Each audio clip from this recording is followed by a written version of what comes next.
श्रीगजेन्द्रमोक्षः। श्रीशुक उवाच एवं व्यवसितो बुद्ध्या समाधाय मनोहृदि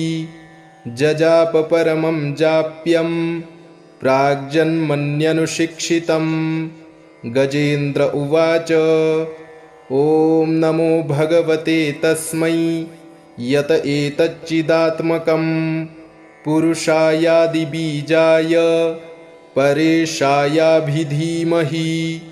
यस्मिन्निदं यतश्चेदं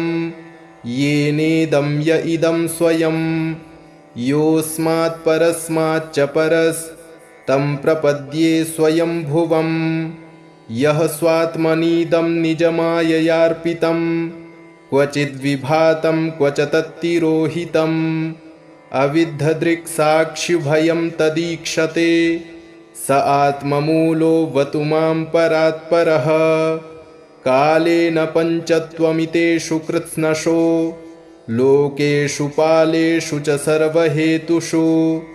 तमस्तदासीद्गहनं गभीरं यस्तस्य पारेऽभिविराजते विभुः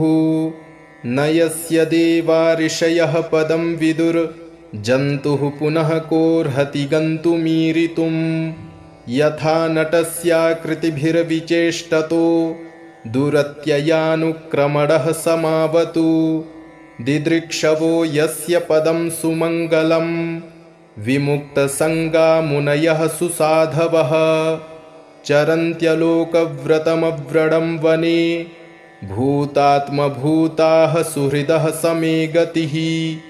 न विद्यते यस्य च जन्म कर्म वा न नामरूपे गुणदोष एव वा तथापि लोकाप्ययसम्भवाय यः स्वमायया तान्यनुकालमृच्छति तस्मै नमः परेशाय ब्रह्मणेऽनन्तशक्तये अरूपायोरुरूपाय नम आश्चर्यकर्मणे नम आत्मप्रदीपाय साक्षिणे परमात्मने नमो गिरां विदूराय मनसश्चेतसामपि सत्त्वेन प्रतिलभ्याय नैष्कर्म्येण विपश्चिता नमः कैवल्यनाथाय निर्वाणसुखसंविदे नमः शान्ताय घोराय मूढाय गुणधर्मिणे निर्विशेषाय साम्याय नमो ज्ञानघनाय च क्षेत्रज्ञाय नमस्तुभ्यं सर्वाध्यक्षाय साक्षिणे पुरुषायात्ममूलाय मूलप्रकृतये नमः सर्वेन्द्रियगुणद्रष्ट्रे सर्वप्रत्ययहेतवे असताच्छाय योक्ताय सदाभासाय ते नमः नमो नमस्तेऽखिलकारणाय निष्कारणायाद्भुतकारणाय सर्वागमाम्नाय महार्णवाय नमोपवर्गाय परायणाय गुडारडिच्छन्नचिदूष्मपाय तच्छोभविस्फूर्जितमानसाय नैष्कर्म्यभावेन विवर्जितागम स्वयं प्रकाशाय नमस्करोमि मादृक्प्रपन्नपशुपाशविमोक्षणाय मुक्ताय भूरिकरुणाय नमोलयाय स्वांशेन सर्वतनुभृन्मनसि प्रतीत प्रत्यग्दृशे भगवते बृहते नमस्ते आत्मात्मजाप्तगृहवित्तजनेषु सक्तैर्दुष्प्रापणाय गुणसङ्गविवर्जिताय मुक्तात्मभिः स्वहृदये परिभाविताय ज्ञानात्मने भगवते नम ईश्वराय यं धर्मकामार्थविमुक्तिकामा भजन्त इष्टां गतिमाप्नुवन्ति किं त्वाशिशोरात्यपि देहमव्ययं करोतु मेदभ्रदयो विमोक्षणम् एकान्तिनो यस्य न कञ्चनार्थं वाञ्छन्ति ये वै भगवत्प्रपन्नाः अत्यद्भुतं तच्चरितं सुमङ्गलं गायन्त आनन्दसमुद्रमग्नाः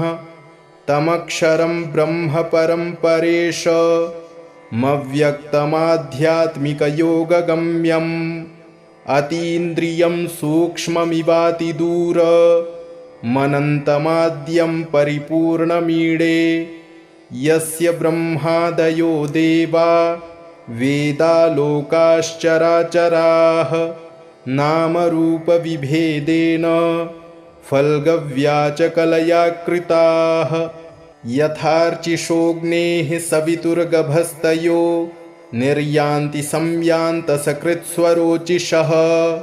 तथा यतोऽयं गुडसम्प्रवाहो बुद्धिर्मनः खानि शरीरसर्गाः स वै न देवासुरमर्त्यतिर्यं न स्त्री न षण्ढो न पुमान् न जन्तुः नायं गुडः कर्म न सन्न चासन् निषेधशेषो जयतादशेषः जिजीविषे नाहमिहामुयाकी मन्तर्बहिश्चावृतये भयोन्या इच्छामि कालेन न यस्य विप्लवस्तस्यात्मलोकावरणस्य मोक्षम् सोऽहं विश्वसृजं विश्वं विश्ववेदसं विश्वात्मानमजं ब्रह्म प्रणतोऽस्मि परं पदम् योगरन्धितकर्माणो हृदि योगविभाविते योगिनो यं प्रपश्यन्ति योगेशं तं नतोऽस्म्यहं नमो नमस्तुभ्यमसह्यवेग शक्तित्रयायाखिलधिगुणाय प्रपन्नपालाय दुरन्तशक्तये कदिन्द्रियाणामनवाप्यवर्त्मने नायं वेद स्वमात्मानं यच्छक्त्याहं धिया हतं तं दुरत्ययमाहात्म्यं भगवन्तमितोऽस्म्यहम्। श्रीशुक उवाच एवं गजेन्द्रमुपवर्णितनिर्विशेषं ब्रह्मादयो विविधलिङ्गभिदाभिमानाः नैते यदोपससृपुरनिखिलात्मकत्वात् तत्राखिलामरमयो हरिराविरासीत् तं तद्वदार्थमुपलभ्य जगन्निवासः स्तोत्रं निशम्य दिविजैः सह संस्तुवद्भिः छन्दोमयेन गरुडेन समुह्यमानश्चक्रायुधोऽभ्यगमदाशु यतो गजेन्द्रः सोऽन्तः सरस्युरुबलेन गृहीत आर्तो दृष्ट्वा गरुत्मतिहरिं ख उपात्तचक्रम् उच्छिप्य साम्बुजकरं गिरमाह कृच्छ्रान् नारायणाखिलगुरो भगवन्नमस्ते तं वीक्ष्य पीडितमजः सहसावतीर्य सग्राहमाशु सरसः कृपयोज्जहार ग्राहाद्विपाटितमुखादरिणा गजेन्द्रं सम्पश्यतां हरिरमुमुच दुस्त्रियाणाम्। श्रीशुक उवाच एवं व्यवसितो बुद्ध्या समाधाय मनोहृदि जजाप परमं जाप्यं प्राग्जन्मन्यनुशिक्षितं। गजेन्द्र उवाच ॐ नमो भगवते तस्मै यत एतच्चिदात्मकं पुरुषायादिबीजाय परेशायाभिधीमहि यस्मिन्निदं यतश्चेदं येनेदं य इदं स्वयं योऽस्मात् परस्माच्च परस्तं प्रपद्ये स्वयंभुवं यः स्वात्मनीदं निजमाययार्पितं क्वचिद्विभातं क्वच तत्तिरोहितम् अविद्धदृक्साक्षिभयं तदीक्षते स आत्ममूलो वतु मां परात्परः कालेन पञ्चत्वमितेषु कृत्स्नशो लोकेषु पालेषु च सर्वहेतुषु तमस्तदासीद्गहनं गभीरं यस्तस्य पारेऽभिविराजते विभुः न यस्य देवा ऋषयः पदं विदुर्जन्तुः पुनः कोऽर्हति गन्तुमीरितुं यथा नटस्याकृतिभिर्विचेष्टतो दुरत्ययानुक्रमणः समावतु दिदृक्षवो यस्य पदं सुमङ्गलं विमुक्तसङ्गा मुनयः सुसाधवः चरन्त्यलोकव्रतमव्रणं वने भूतात्मभूताः सुहृदः समे गतिः न विद्यते यस्य च जन्म कर्म वा न नामरूपे गुणदोष एव वा तथापि लोकाप्ययसम्भवाय यः स्वमायया तान्यनुकालमृच्छति तस्मै नमः परेशाय ब्रह्मणेऽनन्तशक्तये अरूपायोरुरूपाय नम आश्चर्यकर्मणे नम आत्मप्रदीपाय साक्षिणे परमात्मने नमो गिरां विदूराय मनसश्चेतसामपि सत्त्वेन प्रतिलभ्याय नैष्कर्म्येण विपश्चिता नमः कैवल्यनाथाय निर्वाणसुखसंविदे नमः शान्ताय घोराय मूढाय गुणधर्मिणे निर्विशेषाय साम्याय नमो ज्ञानघनाय च क्षेत्रज्ञाय नमस्तुभ्यं सर्वाध्यक्षाय साक्षिणे पुरुषायात्ममूलाय मूलप्रकृतये नमः सर्वेन्द्रियगुणद्रष्ट्रे सर्वप्रत्ययहेतवे असताच्छाय योक्ताय सदाभासाय ते नमः नमो नमस्तेऽखिलकारणाय निष्कारणायाद्भुतकारणाय सर्वागमाम्नाय महार्णवाय नमोपवर्गाय परायणाय गुडारडिच्छन्नचिदूष्मपाय तच्छोभविस्फूर्जितमानसाय नैष्कर्म्यभावेन विवर्जितागम स्वयं प्रकाशाय नमस्करोमि मादृक्प्रपन्नपशुपाशविमोक्षणाय मुक्ताय भूरिकरुणाय नमोलयाय स्वांशेन सर्वतनुभृन्मनसि प्रतीत प्रत्यग्दृशे भगवते बृहते नमस्ते आत्मात्मजाप्तगृहवित्तजनेषु सक्तैर्दुष्प्रापणाय गुणसङ्गविवर्जिताय मुक्तात्मभिः स्वहृदये परिभाविताय ज्ञानात्मने भगवते नम ईश्वराय यं धर्मकामार्थविमुक्तिकामा भजन्त इष्टां गतिमाप्नुवन्ति किं त्वाशिशोरात्यपि देहमव्ययं करोतु मेदभ्रदयो विमोक्षणम् एकान्तिनो यस्य न कञ्चनार्थं वाञ्छन्ति ये वै भगवत्प्रपन्नाः अत्यद्भुतं तच्चरितं सुमङ्गलं गायन्त आनन्दसमुद्रमग्नाः तमक्षरं ब्रह्म परं परेशमव्यक्तमाध्यात्मिकयोगगम्यम् अतीन्द्रियं सूक्ष्ममिवातिदूरमनन्तमाद्यं परिपूर्णमीडे यस्य ब्रह्मादयो देवा वेदालोकाश्चराचराः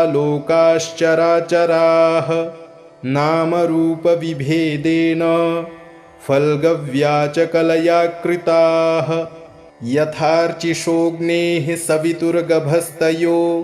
निर्यान्ति संयान्तसकृत्स्वरोचिषः तथा यतोऽयं गुणसम्प्रवाहो बुद्धिर्मनः खानि शरीरसर्गाः स वै न देवासुरमर्त्यतिर्यं न स्त्री न षण्ढो न पुमान् न जन्तुः नायं गुडः कर्म न सन्न चासन् निषेधशेषो जयतादशेषः जिजीविषे नाहमिहामुयाकी मन्तर्बहिश्चावृतये भयोन्या इच्छामि कालेन न यस्य विप्लवस्तस्यात्मलोकावरणस्य मोक्षम्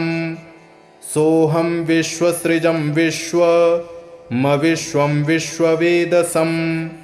विश्वात्मानमजं ब्रह्म प्रणतोऽस्मि परं पदम् योगरन्धितकर्माणो हृदि योगविभाविते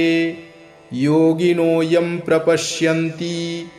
योगेशं तं नतोऽस्म्यहम् नमो नमस्तुभ्यमसह्यवेग शक्तित्रयायाखिलधिगुणाय प्रपन्नपालाय दुरन्तशक्तये कदिन्द्रियाणामनवाप्यवर्त्मने नायं वेद स्वमात्मानं यच्छक्त्याहं धिया हतं तं दुरत्ययमाहात्म्यं भगवन्तमितोऽस्म्यहम्। श्रीशुक उवाच एवं गजेन्द्रमुपवर्णितनिर्विशेषं ब्रह्मादयो विविधलिङ्गभिदाभिमानाः नैते यदोपससृपुरनिखिलात्मकत्वात् तत्राखिलामरमयो हरिराविरासीत् तं तद्वदार्थमुपलभ्य जगन्निवासः स्तोत्रं निशम्य दिविजैः सह संस्तुवद्भिः छन्दोमयेन गरुडेन समुह्यमानश्चक्रायुधोऽभ्यगमदाशु यतो गजेन्द्रः सोऽन्तः सरस्युरुबलेन गृहीत आर्तो दृष्ट्वा गरुत्मतिहरिं ख उपात्तचक्रम् उत्क्षिप्य साम्बुजकरं गिरमाह कृच्छ्रान् नारायणाखिलगुरो भगवन्नमस्ते तं वीक्ष्य पीडितमजः सहसावतीर्य सग्राहमाशु सरसः कृपयोज्जहार ग्राहाद्विपाटितमुखादरिणा गजेन्द्रं सम्पश्यतां हरिरमुमुच दुस्त्रियाणाम्। श्रीशुक उवाच एवं व्यवसितो बुद्ध्या समाधाय मनोहृदि जजाप परमं जाप्यं प्राग्जन्मन्यनुशिक्षितं। गजेन्द्र उवाच ॐ नमो भगवते तस्मै यत एतच्चिदात्मकं पुरुषायादिबीजाय परेशायाभिधीमहि यस्मिन्निदं यतश्चेदं येनेदं य इदं स्वयं योऽस्मात् परस्माच्च परस्तं प्रपद्ये स्वयंभुवं यः स्वात्मनीदं निजमाययार्पितं क्वचिद्विभातं क्वच तत्तिरोहितम् अविद्धदृक्साक्षिभयं तदीक्षते स आत्ममूलो वतु मां परात्परः कालेन पञ्चत्वमितेषु कृत्स्नशो लोकेषु पालेषु च सर्वहेतुषु तमस्तदासीद्गहनं गभीरं यस्तस्य पारेऽभिविराजते विभुः न यस्य देवा ऋषयः पदं विदुर्जन्तुः पुनः कोऽर्हति गन्तुमीरितुम् यथा नटस्याकृतिभिर्विचेष्टतो दुरत्ययानुक्रमणः समावतु दिदृक्षवो यस्य पदं सुमङ्गलं विमुक्तसङ्गा मुनयः सुसाधवः चरन्त्यलोकव्रतमव्रणं वने भूतात्मभूताः सुहृदः समे गतिः न विद्यते यस्य च जन्म कर्म वा न नामरूपे गुणदोष एव वा तथापि लोकाप्ययसम्भवाय यः स्वमायया तान्यनुकालमृच्छति तस्मै नमः परेशाय ब्रह्मणेऽनन्तशक्तये अरूपायोरुरूपाय नम आश्चर्यकर्मणे नम आत्मप्रदीपाय साक्षिणे परमात्मने नमो गिरां विदूराय मनसश्चेतसामपि सत्त्वेन प्रतिलभ्याय नैष्कर्म्येण विपश्चिता नमः कैवल्यनाथाय निर्वाणसुखसंविदे नमः शान्ताय घोराय मूढाय गुढधर्मिणे निर्विशेषाय साम्याय नमो ज्ञानघनाय च क्षेत्रज्ञाय नमस्तुभ्यं सर्वाध्यक्षाय साक्षिणे पुरुषायात्ममूलाय मूलप्रकृतये नमः सर्वेन्द्रियगुणद्रष्ट्रे सर्वप्रत्ययहेतवे असताच्छाय योक्ताय सदाभासाय ते नमः नमो नमस्तेऽखिलकारणाय निष्कारणायाद्भुतकारणाय सर्वागमाम्नाय महार्णवाय नमोपवर्गाय परायणाय गुडारडिच्छन्नचिदूष्मपाय तच्छोभविस्फूर्जितमानसाय नैष्कर्म्यभावेन विवर्जितागम स्वयं प्रकाशाय नमस्करोमि मादृक्प्रपन्नपशुपाशविमोक्षणाय मुक्ताय भूरिकरुणाय नमोलयाय स्वांशेन सर्वतनुभृन्मनसि प्रतीत प्रत्यग्दृशे भगवते बृहते नमस्ते आत्मात्मजाप्तगृहवित्तजनेषु सक्तैर्दुष्प्रापणाय गुणसङ्गविवर्जिताय मुक्तात्मभिः स्वहृदये परिभाविताय ज्ञानात्मने भगवते नम ईश्वराय यं धर्मकामार्थविमुक्तिकामा भजन्त इष्टां गतिमाप्नुवन्ति किं त्वाशिशोरात्यपि देहमव्ययं करोतु मेदभ्रदयो विमोक्षणम् एकान्तिनो यस्य न कञ्चनार्थं वाञ्छन्ति ये वै भगवत्प्रपन्नाः अत्यद्भुतं तच्चरितं सुमङ्गलं गायन्त आनन्दसमुद्रमग्नाः तमक्षरं ब्रह्म परं परेशमव्यक्तमाध्यात्मिकयोगगम्यम् अतीन्द्रियं सूक्ष्ममिवातिदूरमनन्तमाद्यं परिपूर्णमीडे यस्य ब्रह्मादयो देवा वेदालोकाश्चराचराः नामरूपविभेदेन फल्गव्याचकलया कृताः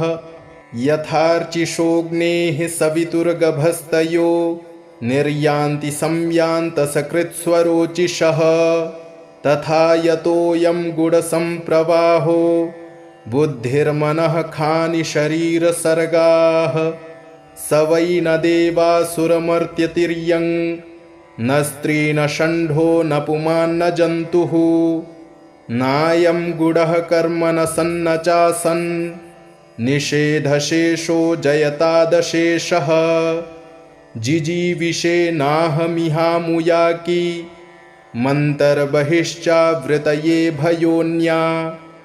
इच्छामि कालेन न यस्य विप्लवस्तस्यात्मलोकावरणस्य मोक्षम्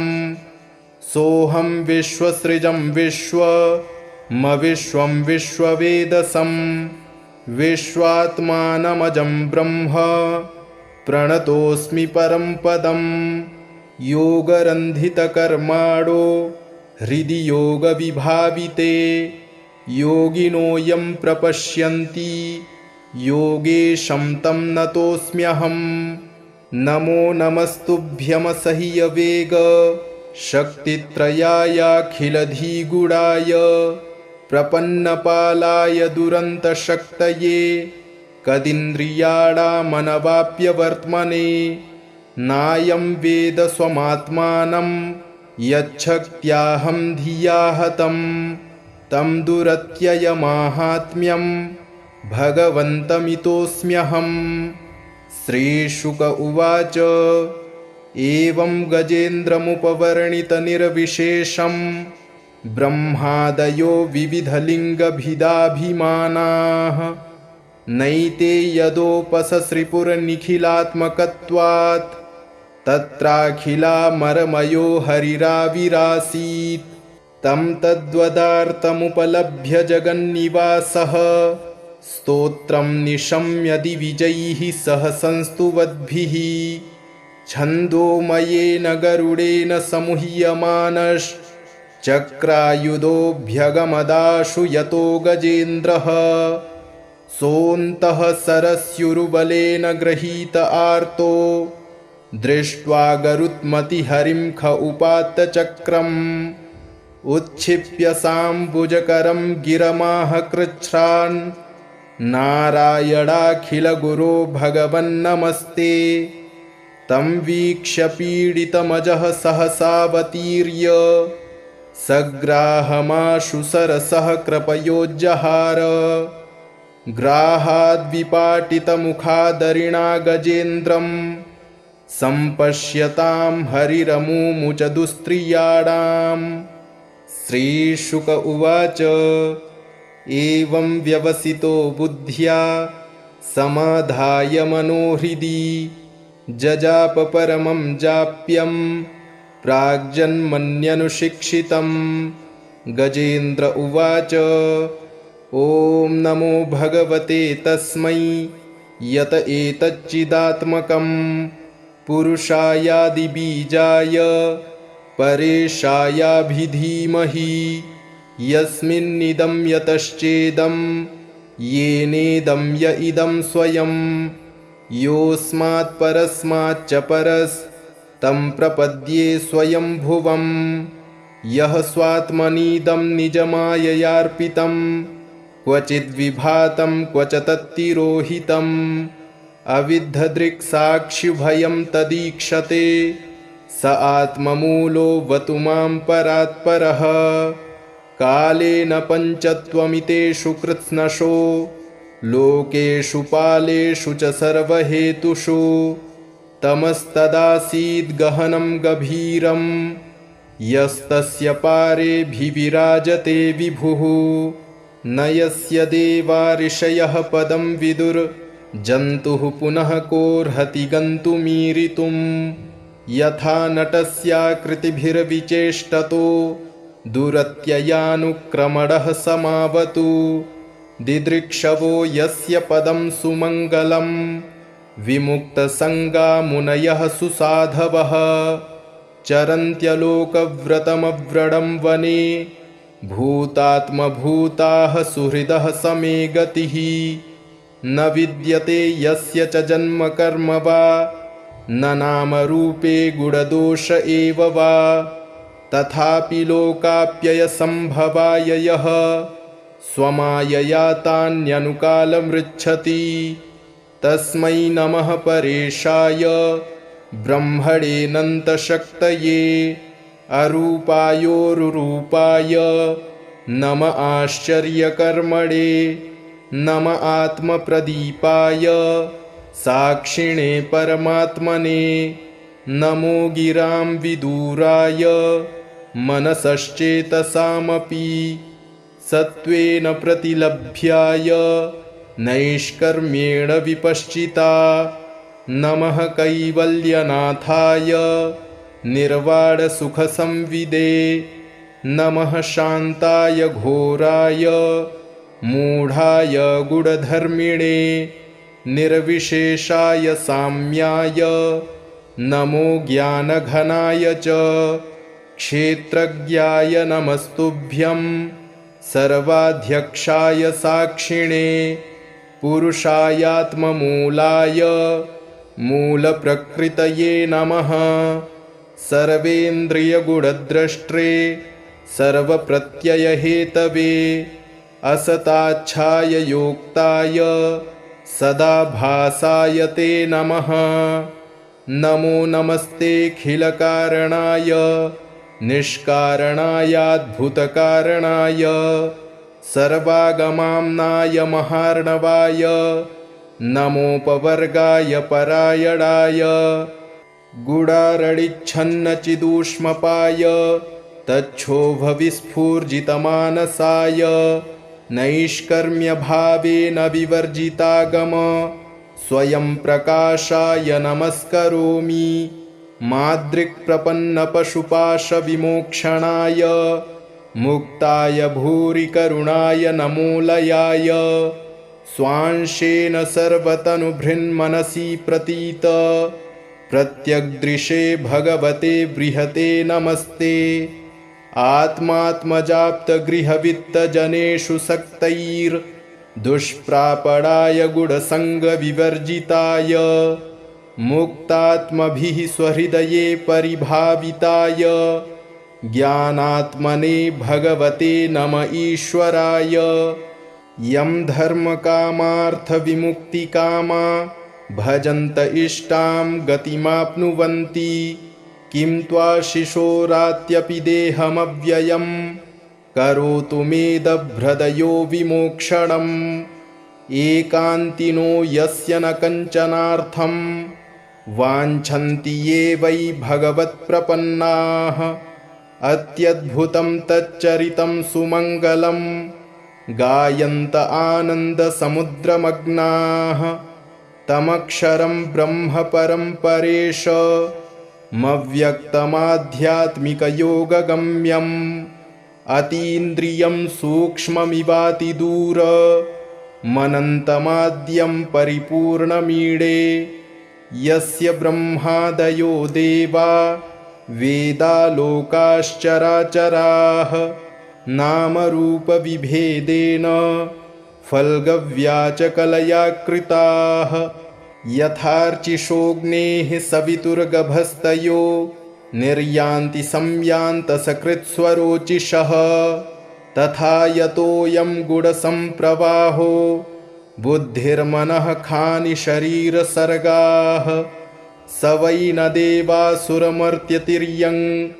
न स्त्री न षण्ढो न पुमान् न जन्तुः नायं गुडः कर्म न सन्न चासन् निषेधशेषो जयतादशेषः जिजीविषे नाहमिहामुयाकी मन्तर्बहिश्चावृतये भयोन्या इच्छामि कालेन न यस्य विप्लवस्तस्यात्मलोकावरणस्य मोक्षम् सोऽहं विश्वसृजं विश्वं विश्ववेदसं विश्वात्मानमजं ब्रह्म प्रणतोऽस्मि परं पदम् योगरन्धितकर्माणो हृदि योगविभाविते योगिनो यं प्रपश्यन्ति योगेशं तं नतोऽस्म्यहम् नमो नमस्तुभ्यमसह्यवेग शक्तित्रयायाखिलधिगुणाय प्रपन्नपालाय दुरन्तशक्तये कदिन्द्रियाणामनवाप्यवर्त्मने नायं वेद स्वमात्मानं यच्छक्त्याहं धिया हतं तं दुरत्ययमाहात्म्यं भगवन्तमितोऽस्म्यहम् श्रीशुक उवाच एवं गजेन्द्रमुपवर्णितनिर्विशेषं ब्रह्मादयो विविधलिङ्गभिदाभिमानाः नैते यदोपससृपुरनिखिलात्मकत्वात् तत्राखिलामरमयो हरिराविरासीत् तं तद्वदार्थमुपलभ्य जगन्निवासः स्तोत्रं निशम्य दिविजैः सह संस्तुवद्भिः छन्दोमयेन गरुडेन समुह्यमानश्चक्रायुधोऽभ्यगमदाशु यतो गजेन्द्रः सोऽन्तः सरस्युरुबलेन गृहीत आर्तो दृष्ट्वा गरुत्मतिहरिं ख उपात्तचक्रम् उच्छिप्य साम्बुजकरं गिरमाह कृच्छ्रान् नारायणाखिलगुरो भगवन्नमस्ते तं वीक्ष्य पीडितमजः सहसावतीर्य सग्राहमाशु सरसः कृपयोज्जहार ग्राहाद्विपाटितमुखादरिणा गजेन्द्रं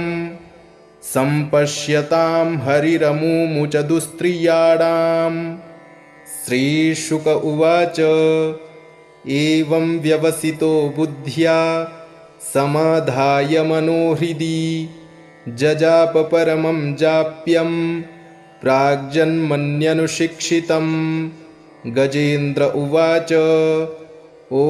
नमो भगवते तस्मै यत एतच्चिदात्मकं पुरुषायादिबीजाय परेशायाभिधीमहि। यस्मिन्निदं यतश्चेदं येनेदं य इदं स्वयं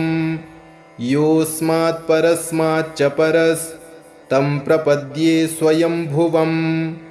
यः स्वात्मनीदं निजमाययार्पितं क्वचिद्विभातं क्व च तत्तिरोहितम् अविद्धदृक्साक्षिभयं तदीक्षते स आत्ममूलो वतु मां परात्परः। कालेन पञ्चत्वमितेषु कृत्स्नशो लोकेषु पालेषु च सर्वहेतुषु तमस्तदासीद्गहनं गभीरं यस्तस्य पारेऽभिविराजते विभुः। न यस्य देवा ऋषयः पदं विदुर्जन्तुः पुनः कोऽर्हति गन्तुमीरितुम्। यथा नटस्याकृतिभिर्विचेष्टतो दुरत्ययानुक्रमणः समावतु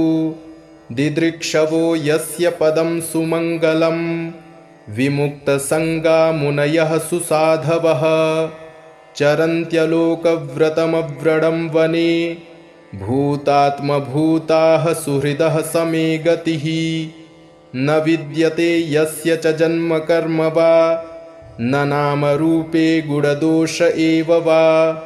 तथापि लोकाप्ययसम्भवाय यः स्वमायया तान्यनुकालमृच्छति तस्मै नमः परेशाय ब्रह्मणेऽनन्तशक्तये अरूपायोरुरूपाय नम आश्चर्यकर्मणे नम आत्मप्रदीपाय साक्षिणे परमात्मने नमो गिरां विदूराय मनसश्चेतसामपि सत्त्वेन प्रतिलभ्याय नैष्कर्म्येण विपश्चिता नमः कैवल्यनाथाय निर्वाणसुखसंविदे नमः शान्ताय घोराय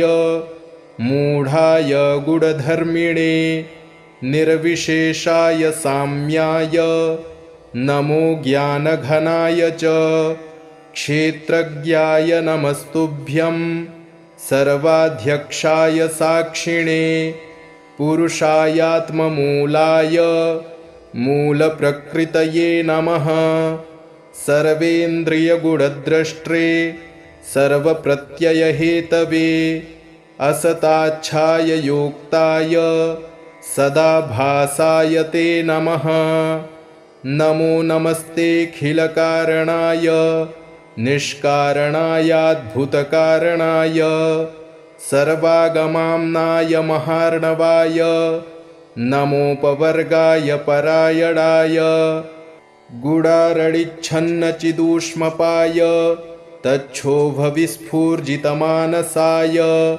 नैष्कर्म्यभावेन विवर्जितागम स्वयं प्रकाशाय नमस्करोमि मादृक्प्रपन्नपशुपाशविमोक्षणाय मुक्ताय भूरिकरुणाय नमोलयाय स्वांशेन सर्वतनुभृन्मनसि प्रतीत प्रत्यग्दृशे भगवते बृहते नमस्ते आत्मात्मजाप्तगृहवित्तजनेषु सक्तैर्दुष्प्रापणाय गुणसङ्गविवर्जिताय मुक्तात्मभिः स्वहृदये परिभाविताय ज्ञानात्मने भगवते नम ईश्वराय यं धर्मकामार्थविमुक्तिकामा भजन्त इष्टां गतिमाप्नुवन्ति किं त्वाशिशोरात्यपि देहमव्ययं करोतु मेदभ्रदयो विमोक्षणम् एकान्तिनो यस्य न कञ्चनार्थं वाञ्छन्ति ये वै भगवत्प्रपन्नाः। अत्यद्भुतं तच्चरितं सुमङ्गलं गायन्त आनन्दसमुद्रमग्नाः। तमक्षरं ब्रह्म परं परेशमव्यक्तमाध्यात्मिकयोगगम्यम् अतीन्द्रियं सूक्ष्ममिवातिदूरमनन्तमाद्यं परिपूर्णमीडे। यस्य ब्रह्मादयो देवा वेदालोकाश्चराचराः नामरूपविभेदेन फल्गव्याचकलया कृताः। यथार्चिषोऽग्नेः सवितुर्गभस्तयो निर्यान्ति संयान्तसकृत्स्वरोचिषः। तथा यतोऽयं गुडसम्प्रवाहो बुद्धिर्मनः खानि शरीरसर्गाः। स वै न देवासुरमर्त्यतिर्यं न स्त्री न षण्ढो न पुमान् न जन्तुः। नायं गुडः कर्म न सन्न चासन् निषेधशेषो जयतादशेषः। जिजीविषे नाहमिहामुयाकी मन्तर्बहिश्चावृतये भयोन्या। इच्छामि कालेन न यस्य विप्लवस्तस्यात्मलोकावरणस्य मोक्षम्। सोऽहं विश्वसृजं विश्वं विश्ववेदसं विश्वात्मानमजं ब्रह्म प्रणतोऽस्मि परं पदम्। योगरन्धितकर्माणो हृदि योगविभाविते योगिनो यं प्रपश्यन्ति योगेशं तं नतोऽस्म्यहम्। नमो नमस्तुभ्यमसह्यवेग शक्तित्रयायाखिलधिगुणाय प्रपन्नपालाय दुरन्तशक्तये कदिन्द्रियाणामनवाप्यवर्त्मने। नायं वेद स्वमात्मानं यच्छक्त्याहं धिया हतं तं दुरत्ययमाहात्म्यं भगवन्तमितोऽस्म्यहम्। श्रीशुक उवाच एवं गजेन्द्रमुपवर्णितनिर्विशेषं ब्रह्मादयो विविधलिङ्गभिदाभिमानाः। नैते यदोपससृपुरनिखिलात्मकत्वात् तत्राखिलामरमयो हरिराविरासीत्। तं तद्वदार्थमुपलभ्य जगन्निवासः स्तोत्रं निशम्य दिविजैः सह संस्तुवद्भिः। छन्दोमयेन गरुडेन समुह्यमानश्चक्रायुधोऽभ्यगमदाशु यतो गजेन्द्रः। सोऽन्तः सरस्युरुबलेन गृहीत आर्तो दृष्ट्वा गरुत्मतिहरिं ख उपात्तचक्रम्। उत्क्षिप्य साम्बुजकरं गिरमाह कृच्छ्रान् नारायणाखिलगुरो भगवन्नमस्ते। तं वीक्ष्य पीडितमजः सहसावतीर्य सग्राहमाशु सरसः कृपयोज्जहार। ग्राहाद्विपाटितमुखादरिणा गजेन्द्रं सम्पश्यतां हरिरमुमुच दुस्त्रियाणाम्। इति श्रीगजेन्द्रमोक्षः सम्पूर्णम्।